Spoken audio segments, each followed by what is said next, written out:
गरीब दर्जी सास की 5 अंग्रेजन बहू की सोने की साड़ी। सुष्मिता बहुत ज्यादा गरीब औरत थी और वो अपनी सिलाई मशीन से कपड़े सिलकर अपने घर का गुजारा किया करती थी। सुष्मिता के 5 बेटे और एक पति था।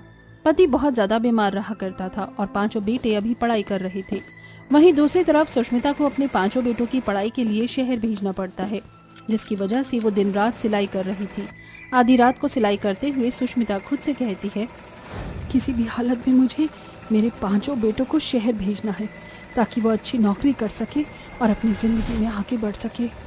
पूरी मेहनत के साथ जो पैसे उसने जोड़े होते हैं वो भी और अपने सोने के गहने बेचकर सुष्मिता अपने 5 बेटों को वो सारे पैसे देकर कहती है, तुम 5 तो जानते ही हो कितनी मुसीबत से जूझ कर मैंने तुम 5 को इतना बड़ा किया है और अब तुम नौकरी करने के लायक हो गए हो। बड़ी मुश्किल से मैंने पैसे जोड़े थे, अब तुम्हें मेरी मेहनत का फल मुझे देना होगा। शहर जाकर अच्छे से नौकरी करना और अपने बूढ़े माता पिता का ख्याल रखना तुम्हारा कर्तव्य है। माँ, आप चिंता मत करो, सब ठीक हो जाएगा। और हाँ, मैं हर महीने काम कर आपको पैसे भेजा करूँगा। हम बहुत अच्छे से जानते हैं माँ, आपने हमें इतना बड़ा किया है, हर रोज अपनी कमर तोड़ कर सिलाई करते हुए। और माँ, हम आपकी मेहनत को जाया नहीं होने देंगे, ये हमारा आपसे वादा है। सुष्मिता की आंखें भर आती हैं। वो अपने 5 बेटों को गले से लगाती है। तभी सुष्मिता का पति सुनील उससे कहता है, अरे भाग्यवान, अब यहीं पर अपनी ममता दिखाती रहोगी या अपने बेटों को रेलवे स्टेशन छोड़ने भी जाओगी? अरे हाँ, मैं तो भूल ही गई थी, कहीं तुम्हारी ट्रेन निकल ना जाए। चलो अपना सामान उठाओ। सुष्मिता अपने 5 बेटों के साथ रेलवे स्टेशन पहुंच जाती है, जहां वो अपने 5 बेटों को खुशी खुशी शहर भेज देती है। इसके बाद सुष्मिता अपनी ख्याली दुनिया से निकलकर बाहर आती है और अपने पति सुनील से रोते हुए कहती है, 1-1 रुपया जोड़कर मैंने अपने 5 बेटों को भेजा है। आज उन्हें गए हुए पूरा 1 साल हो गया है। उन्हें तो अपनी माँ की और पिता की जरा भी चिंता नहीं है कि उनके बूढ़े माता पिता कैसे कैसे करके गुजारा कर रहे हैं। ऐसा ही होता है सुष्मिता, बच्चे छोटे होते हैं तो माँ बाप के सहारे बड़े होते हैं और जब बड़े हो जाते हैं तो वो अपने लिए जीते हैं। ये तो दुनिया का दस्तूर है, चला आया है। सुष्मिता रो रही होती है कि तभी अचानक से उसके दरवाजे पर खटखटाने की आवाज आती है। सुष्मिता अपने आंसू पहुंचकर दरवाजे पर आती है और दरवाजा खोलते ही देखती है कि उसके 5 बेटे 5 अंग्रेजन लड़कियों के साथ खड़े होते हैं। अरे बेटा, तुम 5 यहाँ आओ, अंदर आओ। कितने दिनों बाद मैं तुम्हें देख रही हूँ। आखिरकार तुम्हें अपनी माँ की याद आ ही गई। लेकिन ये 5 लड़कियाँ कौन हैं? ये तो यहाँ की नहीं बल्कि विदेशी लड़कियाँ लग रही हैं। अरे माँ, दरअसल बात यह है कि जब हम लोग यहाँ से शहर गए तो शहर में हमें बहुत अच्छी नौकरी मिली और उसके बाद हम नौकरी कर रहे थे, लेकिन वहाँ पर ये 5 लड़कियाँ आईं। मैंने तो सोचा भी नहीं था कि इस कंपनी में हमें 5 अंग्रेजन लड़कियाँ भी मिलेंगी। भाई, मैं तो इन्हें देख कर ही पागल हो रहा हूँ, ये कितनी सुंदर है। फॉरेन की लड़कियाँ तो होती ही ऐसी हैं, उन्हें देखकर हर कोई पागल हो जाता है। लेकिन तुम ही सोचो ना, ये हमें क्यों भाव देंगी? वैसे देखो ना, हम 5 के साथ साथ वो 5 भी हमें देख रही हैं। तुम चारों पागल हो गए हो क्या? हमारे माँ पिता ने यहाँ हमें कमाने के लिए भेजा है, ना कि लड़कियों को फंसाने के लिए, इसलिए अपने कामों पर ध्यान दो। तभी संजय की नजर ऐना पर पड़ती है। उसे ऐना बहुत प्यारी लगती है। वैसे हम 5 भाइयों की पसंद तो एक जैसी ही है। उस लड़की को देखो ना, कितनी प्यारी लग रही है। फिर क्या था, वो 5 भाई उन अंग्रेजन लड़कियों को पटा लेते हैं। इसके बाद वो अंग्रेजन भी उन 5 से प्यार करने लगती हैं। वो 5 भाई उनसे शादी कर लेते हैं, लेकिन किसी वजह से उन 5 भाइयों को नौकरी से निकाल दिया जाता है। अब हम क्या करेंगे, कहाँ जाएंगे? तुम लोगों ने कुछ सोचा है या नहीं? और अगर सोचा नहीं है तो सोचो, अब हम 5 तुम्हारी जिम्मेदारियां हैं, पत्नी है। मुझे बहुत जोरों की भूख लगी है। तुम्हारी नौकरी की वजह से अब हम लोगों को भूखा रहना पड़ेगा क्या? अरे, तुम 5 पुतले बनकर हमारे सामने क्यों खड़े हो? कुछ बोलते क्यों नहीं हो? विनय, पुनीत, करण, रोहित, संजय 5 भाई बहुत ज्यादा परेशान हो जाते हैं और अब उन्हें कुछ समझ नहीं आ रहा था, जिसके चलते वो 5 अपनी पत्नियों को उनके साथ उनके घर गांव वापस लेकर चलने के लिए कहते हैं। गांव में हमारी माँ और पिताजी हैं, हमें वहीं चलना चाहिए। हमारे पास और कोई चारा नहीं था, नौकरी कहीं मिल नहीं रही थी, इसलिए हम अपनी अंग्रेजन पत्नियों के साथ यहाँ पर आ गए। ये सुनते ही सुष्मिता अपने 5 बेटों को पीटना शुरू कर देती है और गुस्से गुस्से में कहती है, सब बर्बाद कर दिया तुमने, सब कुछ बर्बाद कर दिया।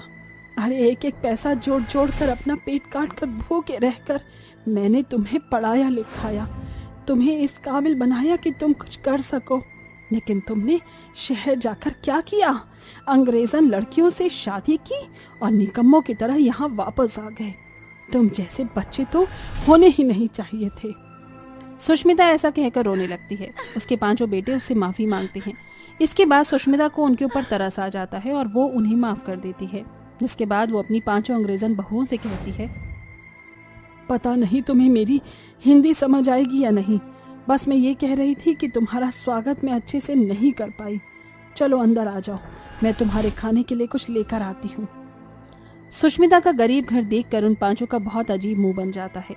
सुष्मिता उनके खाने के लिए चूल्हे पर कुछ बनाने चली जाती है तो वहीं वो पांचों अंग्रेजन बहू एक कमरे में बैठकर अपनी सास के बारे में चुगलियां करने लगती है।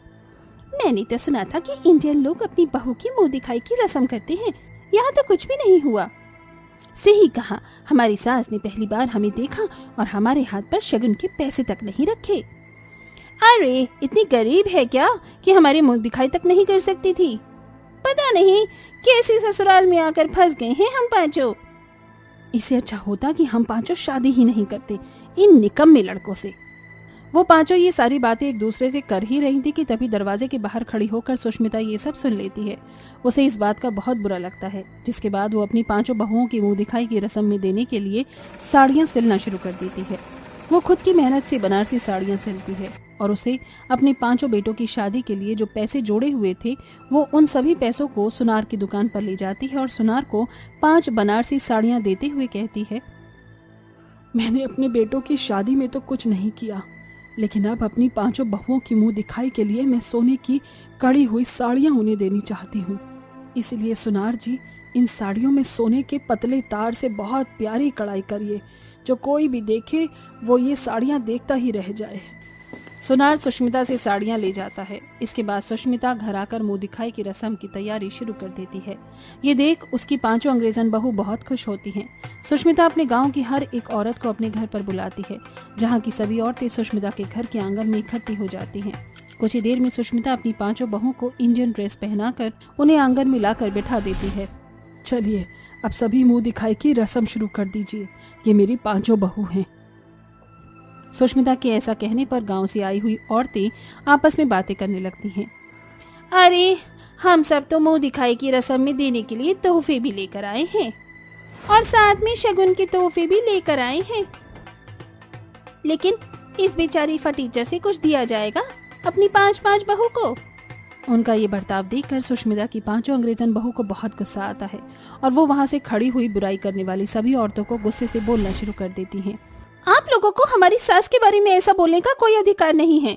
हमारी सास ने हमारे लिए जो किया है वो उससे भी बहुत खुश हैं हम। वैसे भी क्या फर्क पड़ता है, उन्होंने अपनी गरीबी के चलते इतना इंतजाम किया, उसमें भी हम लोग बहुत खुश हैं। ये देख सुष्मिता बहुत खुश होती है और उसके अंदर हिम्मत आ जाती है। वो सभी मेहमानों से कहती है, लोग कह रहे थे कि मैं क्या देने वाली हूँ, ये देखो मैं अपनी पांचों बहू को सोने की साड़ियाँ देने वाली हूँ। अभी तक पूरे गांव में किसी ने अपनी बहू को नहीं दी होगी।